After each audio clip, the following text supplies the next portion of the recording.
बच्चा थोड़ा सा बड़ा हुआ तो माता पिता ने उस बच्चे को स्कूल में भर्ती करवा दिया, लेकिन बच्चे का स्कूल में पढ़ाई में बिल्कुल भी मन नहीं लग रहा था। एक तरफ अध्यापक पढ़ाते रहते, दूसरी तरफ ये बच्चा सो जाता। पिता तक बात पहुंची, शिकायत पहुंची, तो पिता ने ये कहा कि देखो, अगर तुम पढ़ोगे लिखोगे नहीं तो फिर तुम दुनिया में किसी भी काम के नहीं रह जाओगे। इन बातों का भी बच्चे पर असर नहीं हुआ और आगे हुआ यूं कि 5वीं कक्षा में बच्चा फिर से फेल हो गया। पिता आप समझ चुके थे कि बच्चे का मन पढ़ाई लिखाई में लगने वाला तो है नहीं, इसीलिए स्कूल से नाम कटवाया और एक बढ़ई की दुकान में उसे काम पर लगा दिया। लेकिन बच्चे का मन यहां भी नहीं लगा। बढ़ई की दुकान में भी कुछ दिन काम किया, लेकिन उसके बाद वहां से भी नौकरी छोड़ दी। 15 साल की उम्र तक ये बच्चा 50 जगह से नौकरी छोड़ चुका था।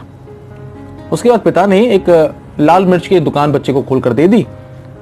दरअसल ये सियालकोट पंजाब प्रांत, जो कि अब पाकिस्तान में है, ये कहानी वहां की है और ये कहानी बिल्कुल सच्ची घटना है। 1947 में देश का बंटवारा हुआ, देश आजाद हुआ और उसके बाद हिंदू परिवार वहां से निकलकर दिल्ली के करोल बाग में आकर बस गया। शुरुआत में एक पुराना तांगा लिया गया, उस तांगे के जरिए जीवन यापन होने लगा। इस युवा के पास, जो कि बच्चा जो कि अब युवा हो चुका था, इसके पास ना तो कोई खास टैलेंट था, ना इसके पास कोई खास स्किल थी, लेकिन ये मसाला बनाना जानता था, मसाले को बेचना जानता था।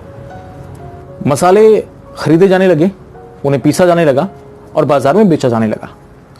धीरे धीरे जब बिजनेस बढ़ना शुरू हुआ तो उसके बाद एक चक्की में जाकर मसालों को पिसवाया जाने लगा ज्यादा मात्रा में, और ज्यादा मात्रा में उस पिसे मसाले के जरिए अब व्यापार धीरे धीरे बढ़ रहा था। लेकिन अचानक से क्या होता है कि ये जानकारी सामने आती है कि जो चक्की वाला है वो मसाला पीसते वक्त उसमें मिलावट कर देता है। ये बात जब इस युवा ने सुनी तो उसे बहुत गुस्सा आया, बड़ा दुख हुआ। ईमानदारी उसके लिए बहुत ज्यादा जरूरी थी, इसलिए उसने उस चक्की वाले से मसाले पिसवाने छोड़ दिए और अब घर में एक छोटी सी चक्की रखी गई मसाला पीसने के लिए और वहां से कारोबार को आगे बढ़ाया गया।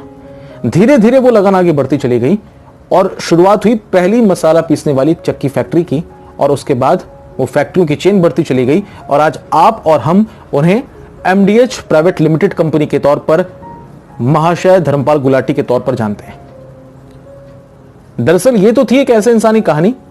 ऐसी दुनिया में कई लोग हैं जिनके जिंदगी में एक वक्त पर कभी कुछ नहीं था और आज उनके पास सब कुछ है।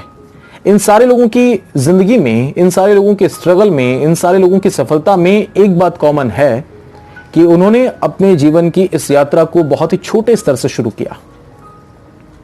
मैं सूर्या बर्थवाल कभी कभी कहानी सुनाता हूं। इजाजत।